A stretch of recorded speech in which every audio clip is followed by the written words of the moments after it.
Welcome to How Will History Judge Boris Johnson? With me, Christopher Hope, chopper to my friends.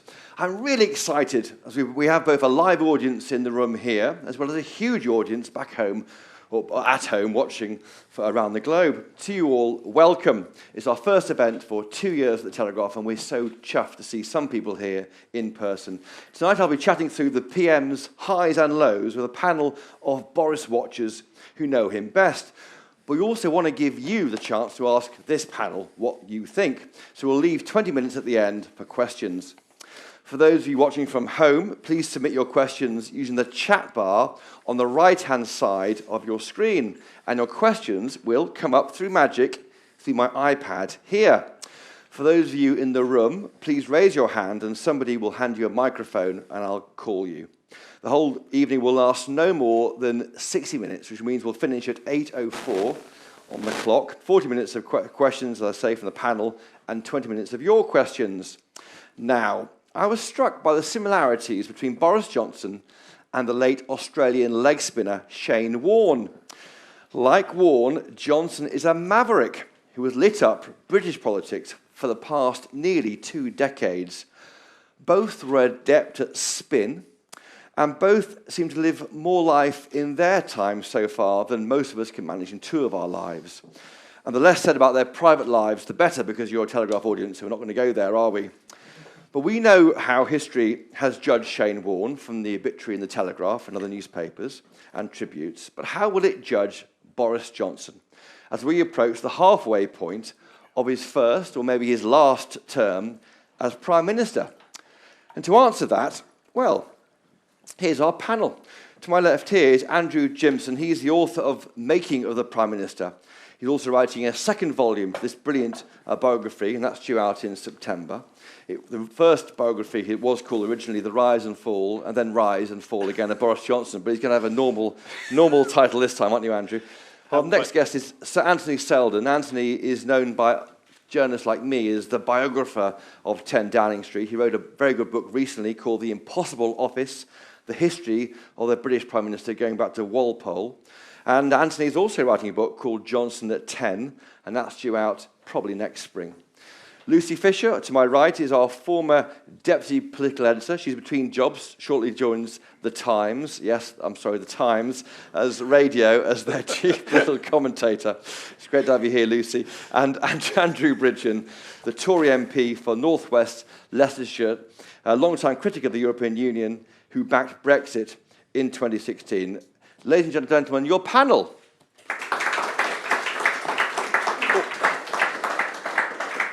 Now, when we started planning this event a few months ago with a brilliant team, Lanya and Jade, we were working out what can we ask about Boris Johnson. And back then we thought, well, we started off as we thought we'd be discussing Boris Johnson ruling for 10 years. And then in January we thought it was 10 weeks. And now it feels maybe a bit longer. But I'm going to open up to our panel first of all. Lucy Fisher, we're 2.5 years into Boris Johnson's time. What is Johnsonism? Well, I think that's a really good question. I think Johnson, the man, the politician, has done well by being a Houdini character.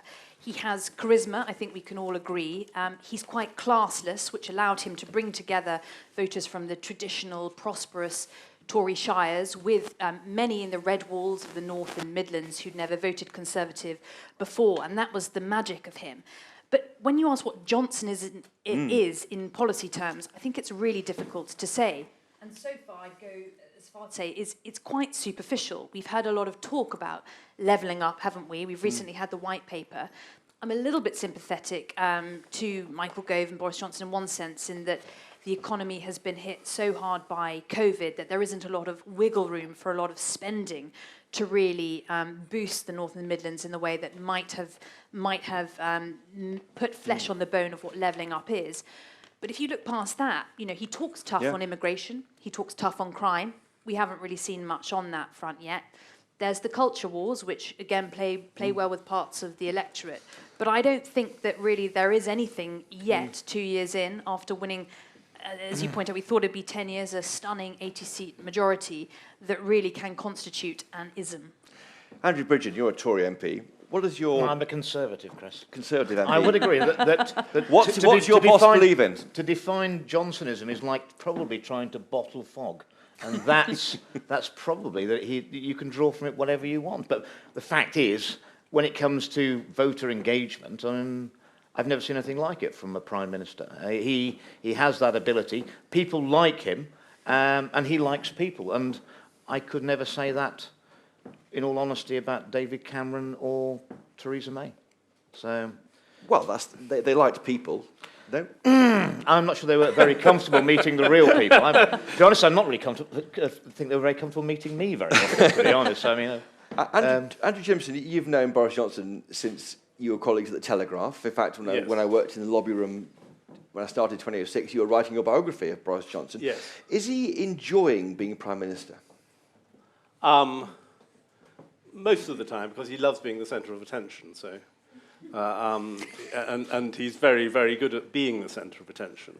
Yeah. And at sort of not exactly setting the agenda. Well, he'll try and do that, but at giving everyone a story. And if he won't give you the story that you're looking for, he'll give you another story, which is possibly even more amusing. Yeah. So, but, it's odd, isn't it? I mean, he's a generalist, isn't he? He likes a story. Is that what you need to be a Prime Minister? well, he's very, very quick at seeing what the story is. And the really difficult thing, both as a politician and as a journalist, is to know when the story's changed. I mean, any fool can sort of work their way into an orthodoxy. But you have to know, I mean, Lord Salisbury, great Tory Prime Minister, said no error in politics is more common than sticking to the carcass of dead policies. And that is not an error that Boris Johnson is likely to make. Yes. He cuts and runs.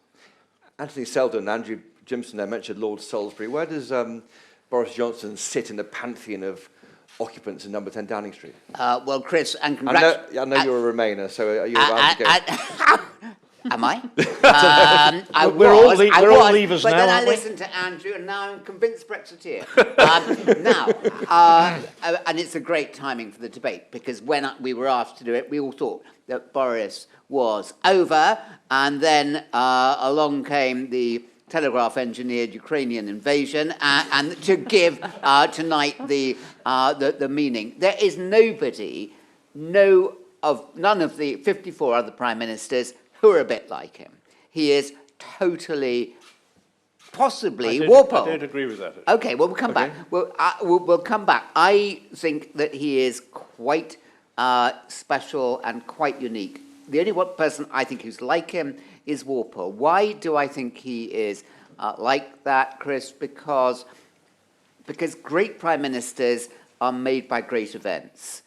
And we think, most historians, most biographers look at the qualities of the individual. People don't make history. History makes people. Churchill was nothing till the Second World War. Lloyd George was a good chancellor, but was made by the First World War. Boris Johnson, most prime ministers have maybe one big event. A lot of them don't have any big events. Boris Johnson got a landslide. There have only been 17 landslides in 300 years. He got one of them. He got an epidemic. There have only been 3 epidemics in British history like that.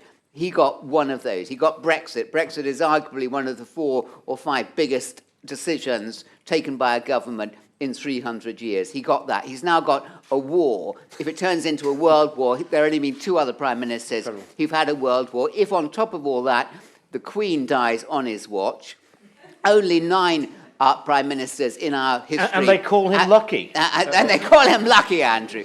This man is phenomenal in having the events that make great prime ministers happening on his watch. That's why I think he's unique. Andrew Gimson, why is he not like Walpole briefly? Well, the Prime Minister who he clearly resembles is Disraeli. Of course, Disraeli is a much bigger name. But Disraeli was the greatest practitioner of Tory democracy. And Tory democracy is an alliance between a loutish section or an unrespectable section of the ruling class and the working class to laugh at the middle class prigs.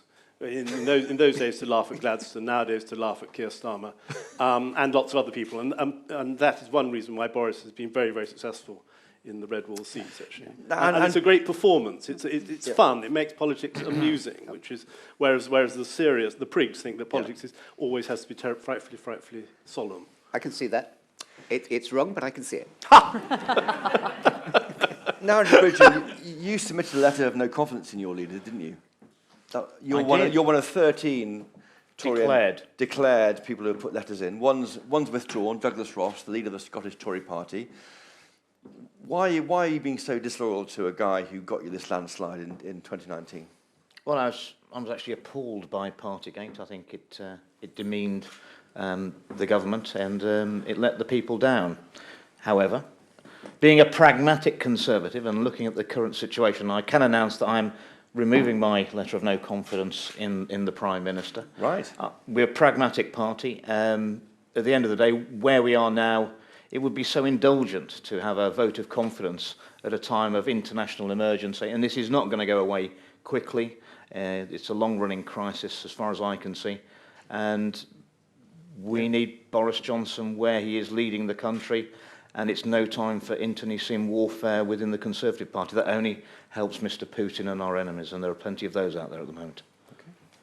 And when you put your letter of no confidence to Graham Brady, did you see the PM after that? Did he come and say, Andrew, come on, isn't fair? No, there's a few of the whips snarled at me a bit, but no, it's all done through proxies. It's not direct. So you're hoping to see a ministerial post now in the reshuffle with your moment of loyalty to the PM? Well, undoubtedly, I'll be on the party list, won't I? Now, let's look back at some of those themes mentioned there so eloquently by Anthony Seldon. Brexit, COVID-19, war in Europe. Lucy Fisher, Boris Johnson was elected on a pledge to get Brexit done, wasn't he? Has he? Yes. In a word, I'd say yes, he has. And in a way, that's also a problem for him because it's led to the question as has his usefulness to many of the Tory tribes that backed him, primarily for that reason, is now over. And I don't want to sort of gloss over the Northern Ireland Protocol. That remains a problem, but I don't think it dominates the thinking of most people in Whitehall, let alone the wider country. So I think he has done that. But I think, on the right of the party, people are suspicious of how attractive he finds big state solutions, suspicious of his policy on tax. And certainly the One Nation Conservatives in the centre and are very suspicious of him and certainly don't hold him close to their bosom either. So I think it's difficult to place his politics, but I think, that is a big tick for him. He has got Brexit done. It's just everything else that's happened since has taken him on a new roller coaster. Andrew Bridgen, Lucy's right, isn't she? But Northern Ireland is still in the European Union, and that's not great for them, is it? No, and we were hoping to have a confrontation with the European Union to resolve all of this. Clearly, international events have taken... That was triggering Article 16, renegotiating withdrawal agreements. Absolutely, but I mean, if we were to come to Europe's rescue, both militarily and again, but also with, we've got resources in the North Sea, we could start fracking. We wouldn't need to import all our gas, half of our gas from Norway. Northern Ireland is still... We would then have a lot of leverage over the European Union when we were selling them a lot of our gas. So we should use gas to leverage a deal with Northern Ireland. No one would ever do that to anybody, would they? He would never use leverage. I mean, what's Mr. Putin doing to all of us now? He's using his leverage. And Gimson, was Boris Johnson always a Eurosceptic? He always made fun of it, but he wasn't a souverainiste. He didn't have a profound... he wasn't an intellectual descendant of Enoch Powell or at the Daily Telegraph of T.E. Utley, who he's not really a proper unionist either, actually.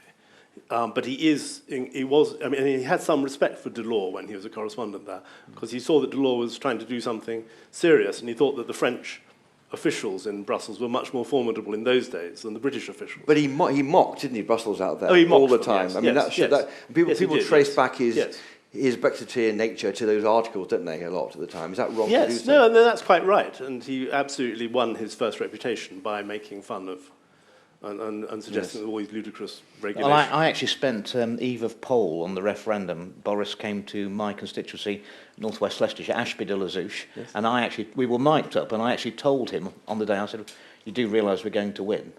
And he seems genuinely shocked. It is on camera. Yes. And he said, no, it's going to be close. It's going to be close. I said, well, no, we're going to win. He said, well, it's going to be close. I said, well, I ran the campaign for the East Midlands. I said, well, not round here, Boris, don't worry. It's going to be, it was 59-41 in the East Midlands. And I was at the press conference at 10 a.m. next morning with Gove and Boris Johnson, Or you, I was there too, Yeah, yeah. they both looked completely shocked.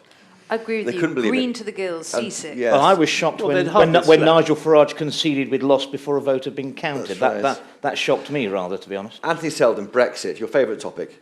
Do you think that, I mean, who can Boris Johnson lean on? Do you, I mean, you said there's no one, it's one of the 5 big things that happened to this country. Well, what example from history can he take, do you think, to know whether he's delivered on Brexit? Is there anything we can look to? Well, I mean, he has, Chris, delivered on Brexit after 3 years of Theresa May trying to get Brexit done. He got it done within 6 months. He has done it. And the fact of doing it is more important than is it going to be a benefit for Britain or not. That debate will go on for 40 or 50 years. But there is no doubt that he has done it. I think much more pertinent is, has he made a success of levelling up? And I think on that, he is going to be judged at the next general election. If he wins the second general election, he will be one of only 3 Conservative prime ministers who, as Conservative, have won Conservative majorities, the others being Salisbury and Thatcher. I mean, this gets him seriously up in the pantheon of great prime ministers. So much for all those people who have constantly denigrated him and said, looked at what he can't do rather than what he can do. He is a phenomenon. Okay. Second big issue of the past 2.5 years, Lucy Fisher, has been COVID-19. Now, Boris Johnson was a reluctant lockdowner, wasn't he? But has it been vindicated, do you think? I mean, there was a report out last week which was leapt on by those anti-lockdown people, wasn't it, who said, well, look, you know, our death rates were similar to France and Germany. Yeah, I think that is important. And I think that report actually said it was below the average in Western Europe. I think largely people judge these things on how they end in part. And I think that he did make the right call not to lock down, to be one of the earlier countries out of the heaviest restrictions. And of course, the vaccine, the race for the vaccine and the rollout was also very successful. So I think it was a bumpy start. There are still a lot of questions to be answered about what happened in care homes in particular. I think that will be a very sore spot in this kind of decade-long inquiry we're going to get. But I think, by and large, most populations across Europe, across the world, understand that this was a pretty unique thing to have happened. Everyone was dealing with it in good faith in the best way they can. And in the wash-up, that report, the international comparison, shows actually Britain's done slightly better than France and Germany. Andrew Bridgen, there was lots of criticism, wasn't there, from Labour about the VIP lane and giving contracts to friends of Yeah, the but Prime Minister. if Starmer had been in power, Labour had been in power, we would never have come out of the lockdown in the summer. We wouldn't have built up that natural immunity. And we'd have been locked down again for Omicron, where probably, almost certainly, Plan B was no use at all. We didn't need Plan B. We just spent a lot of money we didn't need. And, well, thanks to Mr. Putin, COVID doesn't exist anymore, does it? Yes. Andrew Gimson, I mean, in a sense, he kind of just got Brexit done literally 6 weeks before COVID struck. I mean, if it had been any delay... And we were out of COVID restrictions for 5 hours before Mr. Putin. And I mean, he is literally... Give us a break. It's sequential issues here. I mean, do you think catching COVID has, in any sense, changed his character? Some have said that it made him more risk-averse. He was a very unsuitable person to deal with a health emergency because he didn't really believe in bad health. And if you were working in an office with him, he would never say, oh gosh, you look terribly ill, you must go home and lie down or see the doctor, or don't come back until you've recovered. He would neither for himself. And you could see that actually during the thing. He didn't take it seriously. We saw him looking increasingly ill on these videos. No one, I think Nadine Dorries sort of raised the alarm eventually, as a former nurse. But whether it changed him, it gave him a tremendous opportunity, of course. I think he was at the very pinnacle of his popularity when he thanked the NHS for saving his life. I mean, there wasn't a dry eye in the house. And then he didn't give him a pay rise, but let's move on from that. No, he didn't give them a pay rise, but he's made it much more difficult. He's a great stealer of other people's clothes, and it's more difficult for, obviously the Labour Party will try to say that the NHS is still their issue as it always has been since Nye Bevan, but it's more difficult for them. Anthony Seldon, I don't think you go back to the Black Death in your books, do you? But has any other previous Prime Minister faced a similar stress of actually catching COVID during a pandemic? Lloyd George went to Manchester town hall to speak in September 1918, when the First World War was still in a tricky moment before the 100 days had really bitten, and for 11 days he was touch and go. His private secretary thought that he wouldn't make it. Had he died, then one of his possible successors would have been Churchill, and that would have been a fiasco. So much, Andrew mentioned the point about luck. So much of great premiership is about luck. Churchill became PM in 1940 rather than Luck and 1918. timing. Luck, absolutely. I totally agree. Luck and timing. And Boris, who could have become Prime Minister in 2016, very nearly did, would have been a different Prime Minister, and maybe it was better for him to have waited till 2019. So Lloyd George is the closest analogy, and he played it extraordinarily well. And I think COVID, on balance, people like Brexit will always argue about it, but he's done well enough on COVID to sustain him through and give him that push as we go. But he's better. But he's better, Andrew. This is the big question. All those points that I mentioned at the beginning are allowing Boris to react against something that's happened. He's better reacting against the biggest epidemic for 100 years, the biggest war for 70 years, the biggest... biggest inflation for 35 years. Absolutely. He's brilliant at that. What he's less good at is actually being a creative policy maker. And that's why we're not sure what Johnsonism is, as Lucy Fisher said. Yeah, and as Lucy said, absolutely. Well, we never get time to see, do we? Because we're always in a crisis. And I don't know the answer to the question, why did he not, having won that general election in December 19, did he not come back in and start immediately coming in, appointing people like Andy Haldane to make levelling up work? He seemed to have... We'll come on to levelling up shortly. Sure. Just on the point of Brexit, do you think that if he had been Prime Minister in 2016, if he hadn't been knifed by Michael Gove, and I was in a room for that, it was an amazing moment when he withdrew at the end of that long speech, if that hadn't happened, do you think in the sense that we needed to have this kind of dreadful 2 or 3 years of rowing about Brexit to recognise there was no solution apart from doing it? So actually the circumstances in 19 were better for him than in 16. Unknowable, counterfactual, but always interesting. I think his charisma would have done it. And what Theresa May, who had many qualities as a Prime Minister, but not the quality of leading a country through that huge decision. Well, 16 to 19 also gave Nigel Farage the chance to be UKIP Brexit Party, to be the entry drug for Labour voters to come to the Conservatives. Yes, and we needed that. That gave you the red wall seats. Lucy Fisher, on to the big issue of the day, Ukraine. Ukraine. Thanks for that. Ukraine. Now, as Andrew said, the PM had 5 hours off, midnight to 5 a.m. about 3 weeks ago on Thursday morning, between the rules ending in England and Putin invading Ukraine. Do you think the PM has done well so far? He's shown, a lot of PMs, like when they're being threatened on security grounds, they do step up. Theresa May did over the Salisbury attacks. The PM has done the same with Ukraine?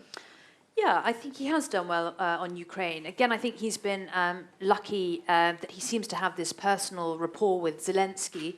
In a sense, they're both court jesters. Why wouldn't they kind of get on? I think also, I'm told by sort of security contacts that the Ukrainians fear that the Americans will be much more likely to sell them out to the Russians. They're really banking on building this link with the UK to try and make sure that any eventual deal that's reached isn't something that throws them under a bus.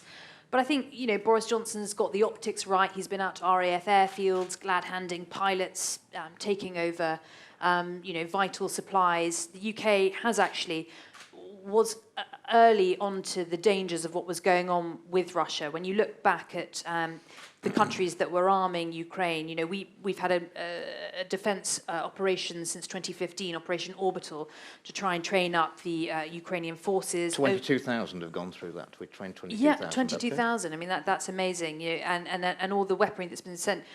There's a sense that the UK was ahead of the curve compared with a lot of the rest of Europe. I think where it's been weak is obviously on trying to help get refugees from the crisis to the UK. I think it's been very poor that Poland had 800,000 people. We're not calling them refugees, we're going to call them evacuees. Evacuees into the UK. I think the slowness that the Home Office has acted has been. And they blame security issues. Andrew Bridgen, do you buy that? Well, we are further away from where they're crossing the border. Clearly, a lot of those people are only half families. The men have stopped to fight. It's mostly women. They can't leave the country. No, they can't leave the country.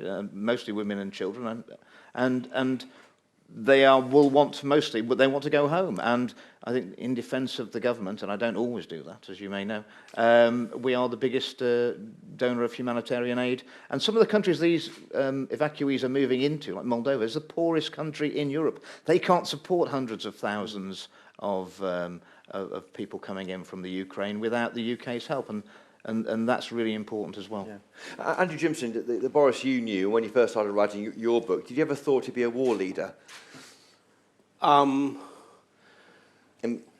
Not particularly, no, because he channels that. He also wrote his biography of Churchill. He knows what to do, I suppose. Well, he does make the connection with people. He was very, very good, I thought, with the woman from Ukraine at his press conference in Warsaw, and she didn't have a.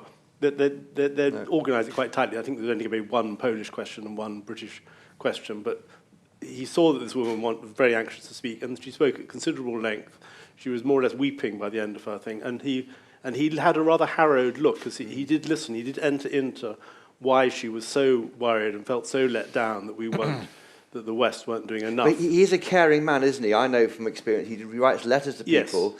Yes. He is he has that way of emoting with someone who's under stress. His critics often get in. I mean, his critics are usually right that he does have whatever fault that they've identified, but they're wrong to think that's the whole truth about him. There are other things about him which they become incapable of seeing because they get so hung up on their denunciations. They get so angry, in fact. He's very good at making people, or a certain kind of person, very tremendously angry with him. And they can't then cease to think straight. And so they cease really to work out either. Well, once you get angry, you've lost the argument. But actually, what I'm very pleased about this evening, I think it's very great to see that Andrew Bridgen has been reprogrammed, and he's now giving them the Downing Street. It's coming through the Downing Street line. I wondered what this. If you wonder what Downing Street is thinking, just ask Bridgen. He's doing what he's told. Anthony Seldon, the Churchill Factory was, in fact, the name of his book, I think, from memory. But the Churchill, is that an overdone cliche with Boris Johnson? Is there a different leader we should be looking back to? He clearly is deeply moved by Churchill. Churchill had a love of language, not classics as in Boris's case, but the great writers in the English pantheon. And that sense of language, that sense of history, the ability to communicate to ordinary people outside political circles are very similar. It would have been absurd 2 months ago to say there were similarities. Most people would have jeered and scorned in the way that people love to jeer and scorn. But there are similarities. When I asked him on a programme, BBC programme on that book, 300 Years of British Prime Ministers, who he'd most like to have dinner with, he said, Gladstone. And that was surprising because he was very surprising and probably mischievous. Yeah. But I think, and I take the point about Disraeli, there are lots of similarities with Disraeli. Also, and I think going back to Walpole, I mean, Walpole and he were so alike. Not just did they go to the same school, they both moved into number 10 with women 25 years younger than them. They both nearly died in their first year in office. They both caught the epidemic. They were both nearly scuppered by the Scots, which we haven't really mentioned very much. They're both chancellors, both larger than life, both only came into office because of a crisis, South Sea bubble, Brexit. Both just big human beings. Figures, or big people. So, it's never exact, is it, Chris? Trying to find parallels. And I completely agree with Andrew that people have looked too much at what's wrong with him, and we can all make a list of 5 sheets of paper about the things that he doesn't have, but actually it's the things that he does have. And, look, as you said, I didn't agree with Brexit, but Brexit was a massive thing for a Prime Minister to have done and took extraordinary gall, and he was the person who knew that he was going to bring back Cummings to make that happen, and without Cummings it wouldn't have happened. He'd observed Cummings during the referendum campaign. He'd seen Theresa May not do it. He knew he needed to have somebody with savage political guts to make it happen. So it made it happen, And that is the stuff of history, Yeah. whether we like it or not. Now, I'm going to whiz through some of the less good points about Boris Johnson's time in PM so far. Partygate. Lucy Fisher, is it now a Westminster indulgence, or should he resign? Do you think, will he resign? I'll ask Andrew Bridgen in a second if he's fined by the police.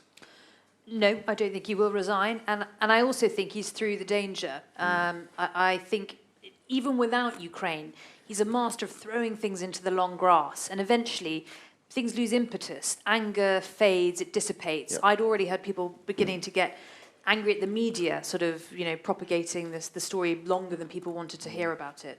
Andrew Bridgen, we're out of the COVID restrictions, but if he does receive a fixed penalty notice, that's it will be a criminal sanction. Should he quit? Will you put your letter back in? Will you dig it out of the bin? We'll have to consider that at the time. I don't think there's any way that Boris Johnson will quit. I don't see the police report coming through anytime soon. But when it comes, should he go if he's found guilty? That will depend on colleagues in the Conservative Party.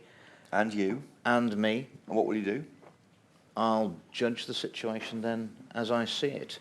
And the difference will be, I mean, if the public have not forgiven and forgotten, then the Conservative Party will reap badly in the So it's timing. elections. If Ukraine dies down, it happens in July, it could be a different picture, could it? Well, I mean, as a parliamentary party, it would appear that we're quite happy to potentially sacrifice a lot of councillors in May, who they will be the canaries for what we may to have looked forward to in 2024. I'm just coming back on the point of Boris. My friends of mine who are unfortunate to still live in countries who are in the European Union, they say to me they're very jealous of British politics, because whenever you have a crisis, you have a leader emerge, whether that's Churchill or Thatcher, who turns it round for you. And whether Boris Johnson is going to join that league will be decided in the next 6-8 months, I think. Andrew Gimson, did Partygate surprise you? The fact that the parties were happening on his watch when he was Prime Minister. Let's not go there whether he's at a party or not. That's a police matter. But the fact that parties happened on the eve of the funeral of the Duke of Edinburgh when he was in Chequers is a bad look. Obviously, it's appalling. Well, it's a bad look, but he wasn't there. He wasn't there on that occasion. Yeah, but it happened, and he's in charge. But I'm not surprised that rules were broken because he's a rule breaker, isn't he? Of course, and we knew that long before he became Prime Minister. So the Tory party, the Tory tribe, knew what it was getting, and decided that they'd rather have him than Jeremy Hunt in the final round. Yeah. And Jeremy Hunt palpably would be much less likely to have broken a single rule, or to have had any prosecco sort of in the suitcase or in the fridge or wherever it was.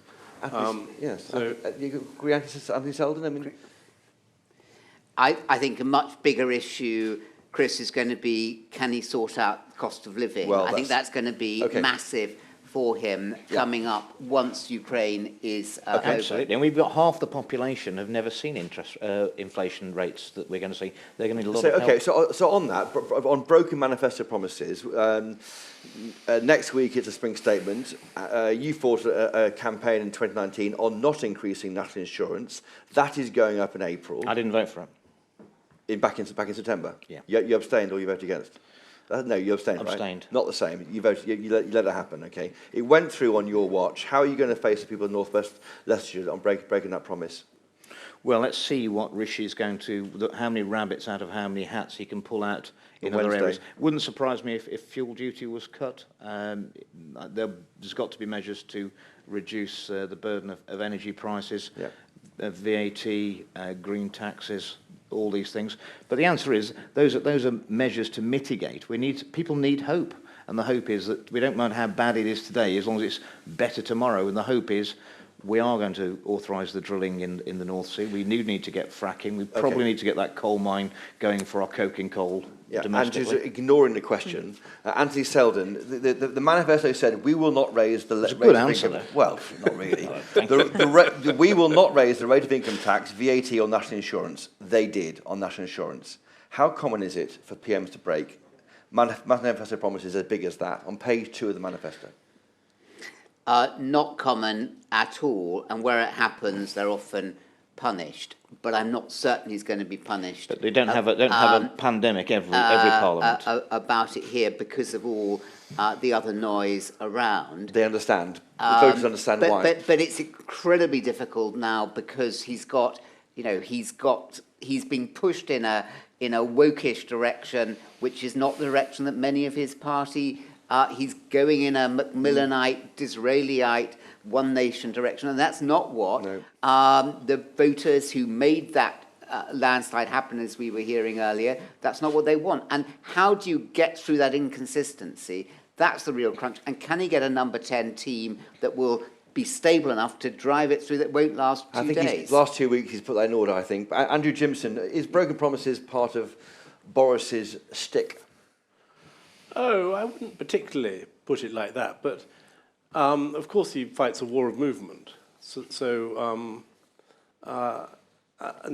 And I think he realises that actually politics has changed, and this very naive idea of a certain kind of, I mean, Margaret Thatcher was an absolutely great woman who, of course, the taxes went up in the 1981 budget, but these Conservatives who thought that conservatism, the whole essence of it, the whole of this great and complicated and rich tradition could be reduced to some paltry economic theory, and you just have the free market and then everything, we all live happily ever after. It's a completely naive idea of conservatism, and it's certainly not his idea of conservatism. Lucy Fisher, just looking forward to the next 2.5 years of Boris Johnson, what's he need to do? I mean, levelling up is the challenge, isn't it?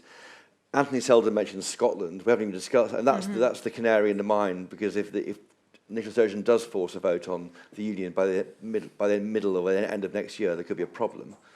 What's he need to do now? Well, there could be. I mean, when you look at the polling at the moment, it doesn't feel like, it feels appetite is waning in Scotland for independence. And he doesn't need, like Labour, do need Scottish seats to win. He doesn't need those. He can consolidate within England. I mean, that doesn't lead to criticism, potentially. He's a Prime Minister for England and England alone. But I think the really huge problem is the economy. And I personally don't think it's a problem given the extraordinary circumstances he's had to react to, that he has broken the tax lock. What I do think is a problem is the rationale for doing that there'll be £12.5 billion extra a year to cut NHS waiting lists and to reform the social care system. After 3 years, yeah. After 3 years. And that isn't going to happen. I mean, it's not enough money.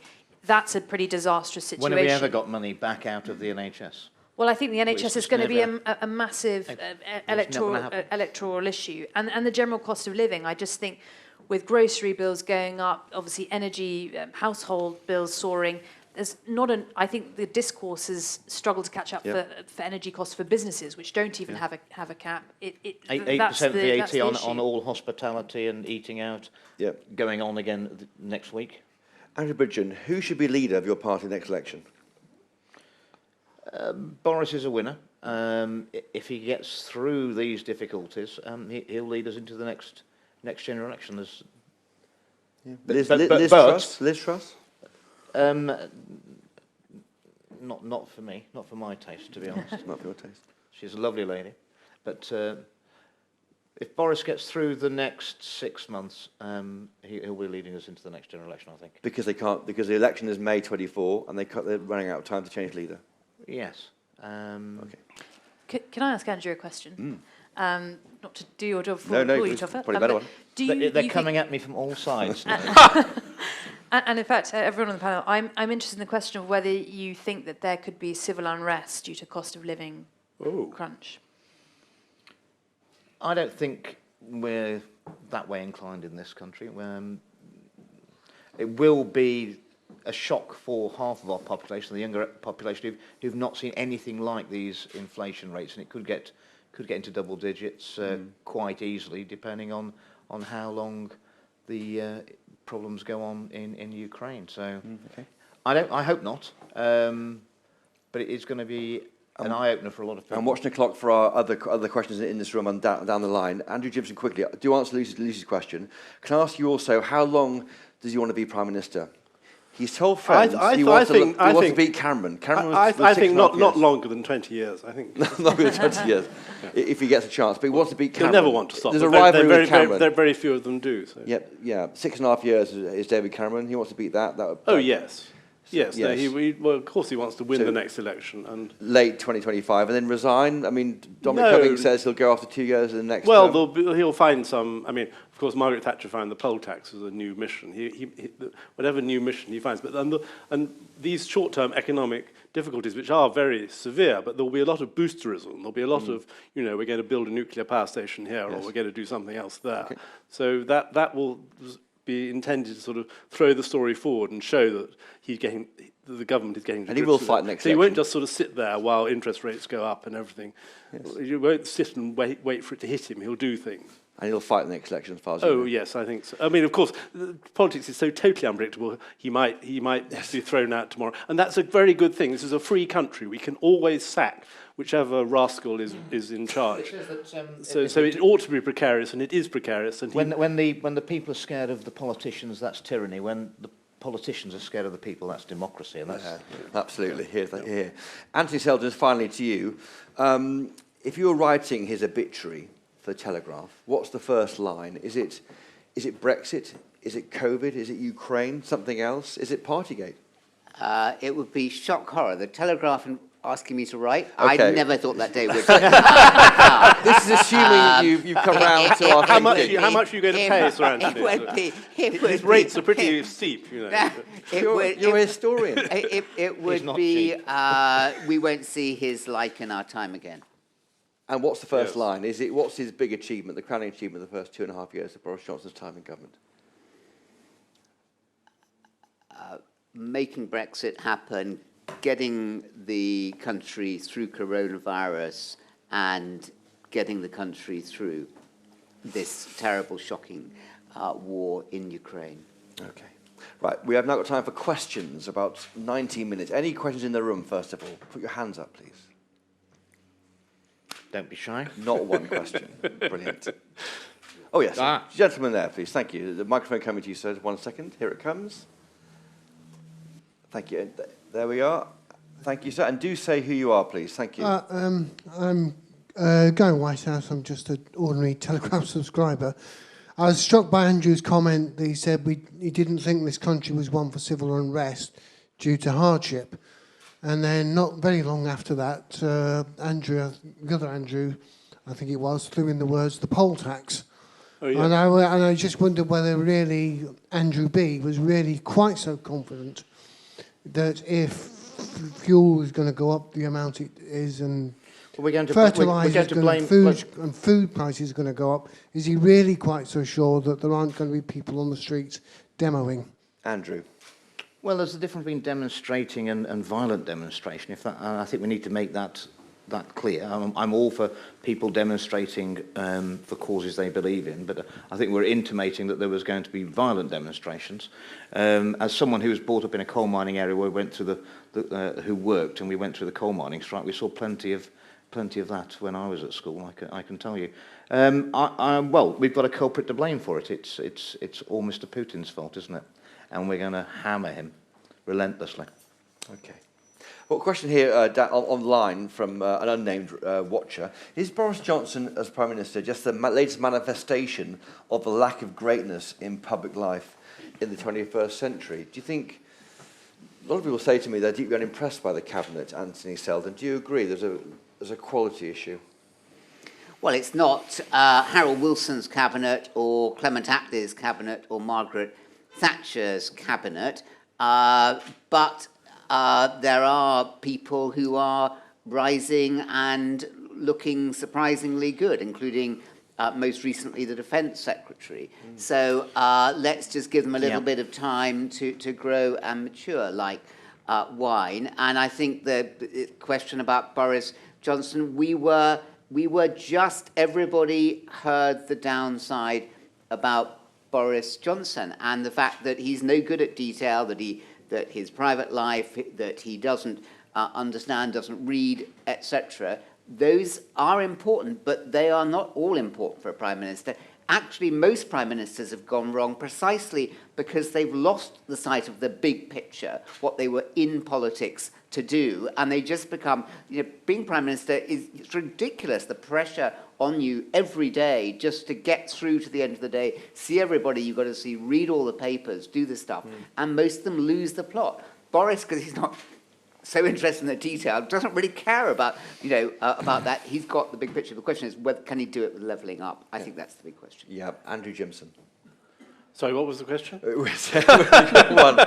Is there a lack of greatness in public life, and Boris Johnson manifests that? I followed politics very carefully as a schoolboy in the 1970s, and it seemed that was a very humiliating decade because Heath made a mess of it, and many members of his cabinet didn't seem very impressive. And then Harold Wilson made a mess of it, and then Callaghan had the winter of discontent at the end of his time.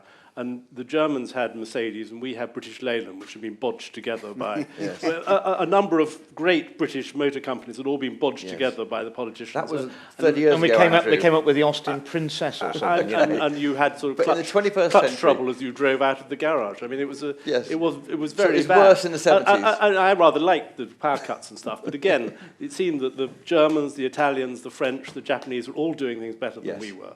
So I think that I hope, I mean, who knows, something terrible may happen tomorrow, but I hope we're more resilient now. And it seems interesting that our labour market does seem to work, actually. Yeah. And it didn't work properly in the 70s. There was a terrible trade union problem, very bad management as well. Yeah. And I think we're more resilient now and more capable of adapting. We're still living on Mrs. Thatcher's legacy, you say? Perhaps. Lucy Fisher, there's a question here from someone online, and do keep swiping and adding your questions. They are coming through on my iPad. Do you think that some of the cabinet are letting the PM down? Do you think there's a bit of a moderate level of greatness in the cabinet? No, on balance, I think it's a temptation to be nostalgic and look back at the past with rose-tinted glasses when it comes to competence.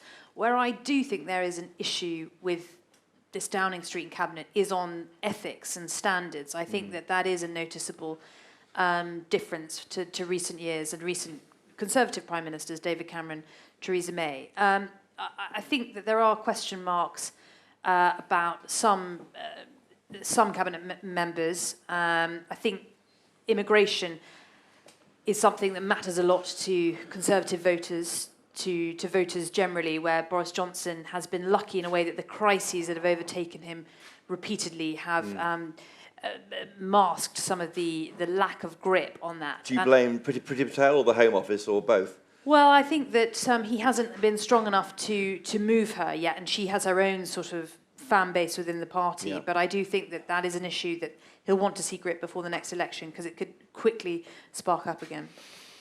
The Channel crossings are a running sore in every Conservative MP's inbox, and it is being masked out now by greater events. But when those events subside, that will then become a huge issue again. A further question from our viewers online. Do you think Boris Johnson might be judged by how much he could level up? And if he doesn't, the red wall, the blue wall may crumble in the 2024 election?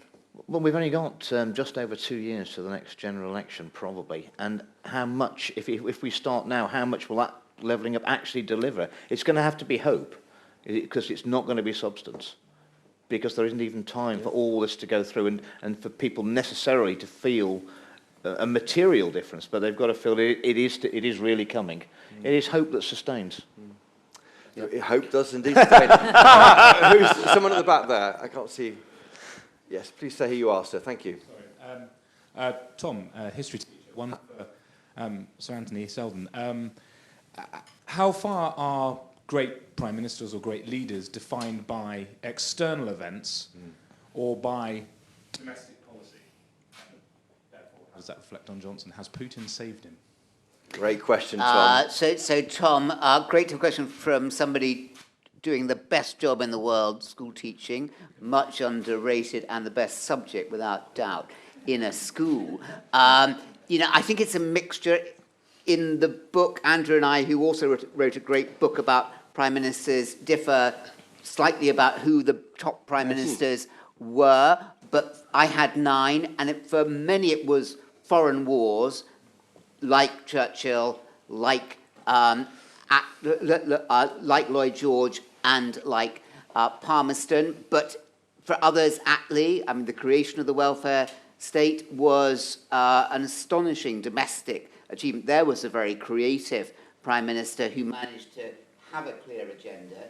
To have a clear agenda, it's surprising that so you need to have that, either one that you create yourself, as Attlee did, or one that's created for you when there is a foreign crisis or an epidemic or a downturn. Gordon Brown, not a great Prime Minister, but was a better Prime Minister because of the global financial crisis. His premiership was going nowhere, and he was lucky, to take Andrew's question about luck, that the crisis on his watch was one that he was good at. Theresa May was unlucky because the crisis on her watch, having that big vision of understanding Europe and how to get public opinion behind you, she couldn't do. So I think a mixture. But I think at the end of the day, as you know from studying history, it is the great leaders are made by the great events, but they have to react to them well. I mean, North, who Andrew's written about in his book, had a great event, the American War of Independence, and he got it wrong. Yes. So having a great event of itself is not a it's a necessary but not a sufficient. Don't they say that Prime Ministers you either mould events or they shape you, or you're buffeted by them, and no one wants Andrew Gimson, you've written a book too, haven't you, about great Prime Ministers, as well as Anthony? But most people can only remember, we can usually only remember one thing about a Prime Minister, if that, and it's very often something which went wrong. So it's Chamberlain and appeasement. Chamberlain, a big figure domestically. It's Eden and Suez. Poor old Lord Aberdeen isn't really remembered now, but he got us into the Crimean War, and he was a great sort of foreign policy expert, and he hated war, but he didn't make it clear to the Russians that there was going to be real trouble if they did various things, and they did do various things, and then there was a war, and of course we thought that the British Army, since Waterloo, we thought that the British Army was invincible. In fact, it wasn't. It was total catastrophe, all reported in the Times through the Telegraph system, and so the nation said, we've got to have Palmerston. And Palmerston was then 70 years old, the oldest that any one ever became Prime Minister for the first time, but the nation knew that he was the man. And that's why there are still lots of pubs called the Lord Palmerston, because he somehow resonated with the nation. Are you saying there might be some Boris Johnson pubs in 10 years' time? Is that right? I think there might be, actually, yes. Yes. We haven't yet seen... But he's not quite in the Palmerston, he's not nearly in the Palmerston And baby class, names, more Borises being born? Well, maybe, but of course it's a Russian name, and the Russians are unpopular at the moment, so that's... And the question at the back, who's there? Hello, my name is Clara Kronbergs and I'm a lawyer. I think Clara. this question is mainly for Anthony. You spoke about Boris's main achievements in office, and I just wondered what his main failure would be if you had to pick one. Single failure. We'll ask the whole panel that one. Single failure, Anthony Seldon. I think making us... I think it will, for the reason that Andrew said, the time frame on levelling up, the promise that he was going to make it better for the whole country. There wasn't time to do it. He can blame Putin, he can blame COVID, but at the end of the day, hitting with the fuel price increase, cost of living in those areas, people vote because of their sense about themselves and their families. Are we better off? And most of them won't be. They'll be worried. Levelling up, one failure. You can't, well, I think what the total confusion for month after month in number 10, not getting a grip on that. Yeah. It is not getting on with levelling up straight away, despite COVID. And I could see some sharp spinner saying, in the north of England, saying, yes, you have levelled us up. Our prices now are as expensive as well. Lucy Fisher, similar? I think it's wider than just levelling up. I think it's a lack of any policy vision and getting a grip when he came in. I think he outsourced too much of the thinking to Dominic Cummings. And some of his ideas could have worked. The idea of making Britain a science R&D superpower, yes. Or, slashing, bonfire of the red tape to make us a Singapore, making economic use of some of the Brexit freedoms. There are lots of avenues he could have gone down, but there was a lack of grip, and levelling up was part of the victim of that lack of grip. There's a question here from online asking about Boris Johnson. Boris Johnson, of course, is an American citizen, isn't he? Although he's renounced that citizenship, I think, to be Prime Minister. Will he succeed, do you think, Lucy Fisher, in creating a special relationship with the USA, despite the kind of liberal nature of the Biden administration? Lucy first. No, I think No, because Biden is too caught up with domestic policy, and you can see from the fact it took him more than a year to even come up with a nomination for the US ambassador to the UK, who's Jane Hartley, who's not yet confirmed. He got Ireland done, he got some other sort of key nations done. It just shows that Britain isn't a priority for Biden. Yeah. Andrew, do you worry about the special relationship with... I worry a lot about Joe Biden. I'm not sure he's got any long-term friends anymore. I don't think he remembers them. Oh. Andrew Gimson. Well, he hates... You winced. Boris hates the term special relationship because he thinks it makes us sound needy, so he won't use that expression. I think he has an affinity with the Americans. And he realises that any British Prime Minister is your duty to be, whether it's Trump or Biden, you have to try and get on with them. And I think he's quite good at getting on with people. It has put us in this quite interesting place between the EU and NATO, hasn't it? I mean, EU and the US, he doesn't sort of pretend that it's all about, he doesn't in this very insecure way pretend it's all about whether the president has sort of rung you or something. He makes time to see the Swedish Prime Minister or the Dutch Prime Minister. He's not sort of grand about it. Yeah. And this actually probably makes him of more value to the Americans anyhow. Boris is out there in Saudi doing the Americans' work because they wouldn't take a call from Biden yesterday. I mean, who else did he ask? When Biden needed somebody, who did he send? He sent Boris. And Chris, the times the special relationship has worked best is where you have a strong man in the White House and a strong man in number 10. So Churchill, Roosevelt, Thatcher, Reagan, Bush, Blair. You know, it doesn't work with Biden. He's not strong enough. No. Lucy. Hello, who's there? I mean, it's not. Who is there? I mean, sad. You know, I mean, there's a man in the check shirt with a question. Who's there? Hi. You're there. I'm Elliot Tyler, and like my neighbour, I am an ordinary subscriber. Yes. This There's week, no ordinary. No, extraordinary. You're a wonderful person. Self-deprecation to damaging levels. We think you're marvellous. Please be marvellous. Yes. this week we had some good news about Nazanin Zaghari-Ratcliffe. Yes, today. And today. We're built up, of course, but Johnson was blamed in part for the delay in her returning home, and I was wondering if this, in your view, is going to taint his record, you know, the fact that he made a big mistake that had a big consequence. Lucy Fisher, he misspoke, didn't he, to the Foreign Affairs Committee about what she was doing in Iran. She's on the way back now. That does resolve an issue for him, which was a big problem. Yeah, it does. I think there was a lot of concern about his stint as Foreign Secretary. Andrew, interested to hear your view. It seemed a lot of Conservative MPs' confidence in Boris Johnson as a serious politician was undermined. He made a whole range of foolish comments, talking about, you know, climbing over the dead bodies in Sirte and training Libya. journalists, things that were illegal in the country. Yeah, exactly. So I think it was one of a number of missteps. In this particular instance, it has come good that it's been resolved, and thankfully she's on her way home. Yeah, and as all political matters, as we've already said, all's well that ends well, and this is a good ending. It's very much like COVID, the vaccinations. We had some dodgy times in it, but it's at the end it'll be judged on how it ended, and you'll always swap politically a bad start for a good end. And Andrew, I think it was impossible for Boris to be a successful Foreign Secretary because the most important relationship, the relationship which really has to be special for a British Foreign Secretary, is with the British Prime Minister. And the British Prime Minister made jokes about Boris Johnson on a number, both at the party conference and at the Spectator Awards thing. And you know, Boris the dog had to be put down after he made some joke about Heseltine strangling his dog or something.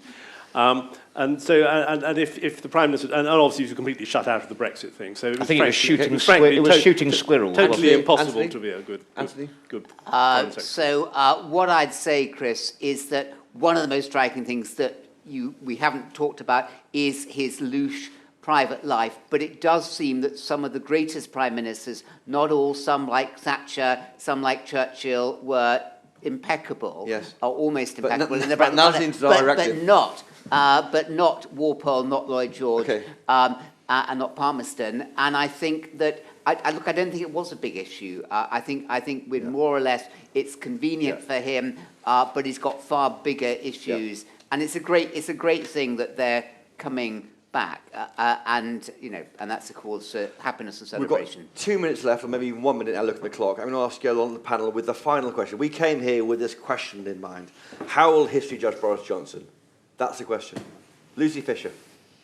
How? Well, we've all. You can't say too early to say. Well, we've been reflecting on the fact, you know, the ending plays such a huge part in colouring how a whole stint is viewed. I think it seems everyone on the panel is agreed it's likely that Boris Johnson will lead the party into the next election.